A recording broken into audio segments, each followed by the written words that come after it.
Sahyadri superfast media partner Nagar Sahyadri associated by Sahyadri publication.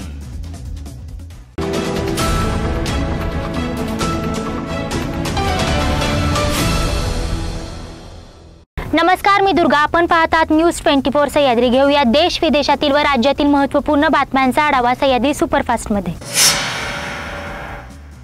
Badaun Uttar Pradesh येथील जिल्हा महिला रुग्णालयात शुल्क भरण्यासाठी पैसे नसल्याने गर्भवती महिलेला बाहेर हाकलून देण्यात आले।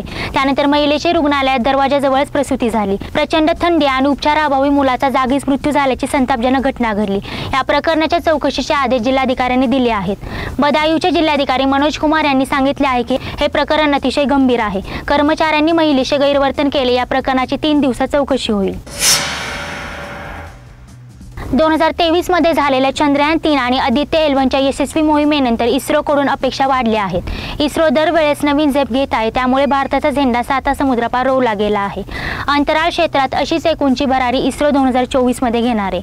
गुप्तचर माहिती गोळा करण्यासाठी भारत पुढील 5 वर्षात 50 उपग्रह प्रक्षेपित करणार आहे। यात सैनिकांच्या हालचालींचा मागोवा घेण्याची आणि हजारो किलोमीटर क्षेत्राचे फोटो घेण्याची क्षमता असेल। इस्रोचे प्रमुख डॉ. एस सोमनाथ यांनी याबद्दल माहिती दिली आहे। नववर्षाचे धुमधडाक्यात स्वागत सुरू असतानाच आज उत्तर मध्य जपानमध्ये 7.6 रिश्टर स्केल तीव्रतेचा शक्तिशाली भूकंप झाला। जपानच्या हवामान संस्थेने इशिकावा, निगाता आणि तोयामा प्रिफेक्चरच्या किनारपट्टीवर त्सुनामीचा इशारा दिला होता। त्यानंतर पश्चिम भागात जोरदार भूकंपाचे धक्के बसले। छत्रपती शाहू महाराज संशोधन शिक्षण आणि मानवी विकास शिक्षण मार्फत PhD साठी नोंदणी केलेल्या सर्व पात्र उमेदवारांना अधिक छात्रवृत्ती द्यावी, तसेच येत्या 10 जानेवारीला होणाऱ्या CET परीक्षा रद्द करावी या मागणीसाठी उमेदवारांनी पुण्यातील सारथी कार्यालयाबाहेर ठिय्या आंदोलन केले होते। तसेच परीक्षा रद्द करण्याचा निर्णय घेतला जात नाही तोपर्यंत आंदोलन सुरूच ठेवणार असा निर्धार विद्यार्थ्यांनी केलाय। उत्तर प्रदेशात भाजप महिला मतदारांवर लक्ष केंद्रित करणार असल्याचे भाजपचे अध्यक्ष JP नड्डा यांनी रविवारी सांगितले। नड्डा यांनी लखनौत मुख्यमंत्री योगी आदित्यनाथ आणि पक्षाच्या नेत्यांसोबत पंतप्रधान नरेंद्र मोदी यांचे मन की बात कार्यक्रम पाहिले। यावेळी नड्डा यांनी आवाहन केले की त्यांनी महिला मतदारांवर लक्ष केंद्रित करावे। राज्यातील प्रत्येक जिल्हा, तालुका आणि गाव पातळीवर महिला मतदारांना केंद्रस्थानीच ठेवून समाजातील प्रत्येक घटकापर्यंत पोहोचण्यासाठी स्वतंत्र मोहीम राबवावी, जेणेकरून राज्यातील 75 जागा जिंकण्याचे लक्ष्य गाठता येईल। यावेळी त्यांनी महिलांपर्यंत पोहोचण्यासाठीच्या 9 योजनांचाही उल्लेख केला। सह्याद्री सुपरफास्ट मध्ये घेऊया छोटीशी विश्रांती। रोखोक पत्रकारिता, निर्भीड बाणा आणि कणखर भूमिका, महाराष्ट्राचा सखा, सत्याचा पाठीराखा, शब्दांचं सामर्थ्य, विश्वसनीयतेची उंची। न्यूज 24 सह्याद्री। विश्रांतीनंतर तुमचं पुन्हा एकदा स्वागत। पाहूयात पुढील बातम्या। राज्यात आगामी लोकसभा निवडणुकीच्या दृष्टीने पडघम वाजायला सुरुवात झाली आहे। अलीकडेच प्रकाश आंबेडकर यांनी शरद पवारांची भेट घेतली। त्या भेटीवर पहिल्यांदाच प्रकाश आंबेडकर यांनी भाष्य केले आहे। आम्ही लवकरच एकत्र येणार आहोत, त्यामुळे भेटीचा सिलसिला सुरू राहील असे सूचक विधान प्रकाश आंबेडकरांनी केले। पुण्यात भीमा कोरेगाव येथील विजय स्तंभास मानवंदना देण्यासाठी प्रकाश आंबेडकर पोहोचले होते। त्यावेळी ते पत्रकारांशी बोलताना म्हणाले, गुजरातमधील लोकांनी त्याआधी एकत्र येत योगा करत गिनीज वर्ल्ड रेकॉर्ड बनवलं होतं। त्यानंतर आता या राज्यातील लोकांनी सूर्य नमस्कार करत गिनीज वर्ल्ड रेकॉर्डमध्ये नोंद केली आहे। या विशेष कामगिरीनंतर पंतप्रधान नरेंद्र मोदी यांनी गुजरातच्या जनतेचे अभिनंदन केले।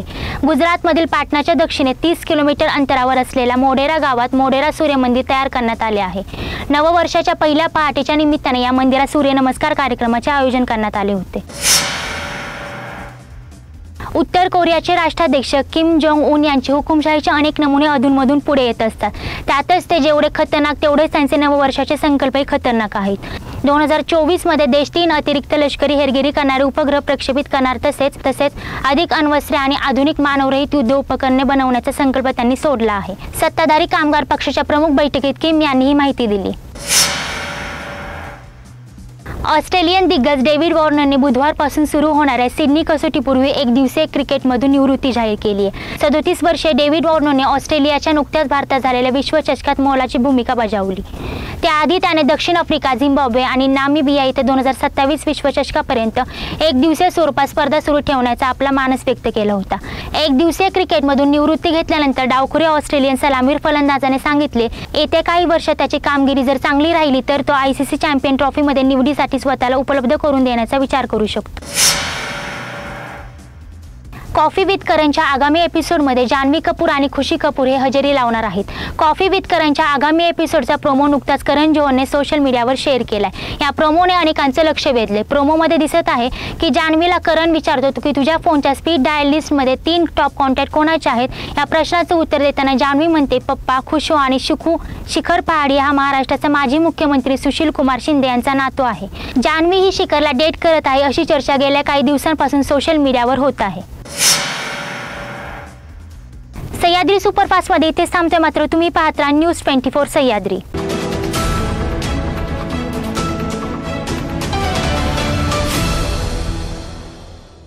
शब्दांचं सामर्थ्य, विश्वसनीयतेची उंची. न्यूज 24 सह्याद्री.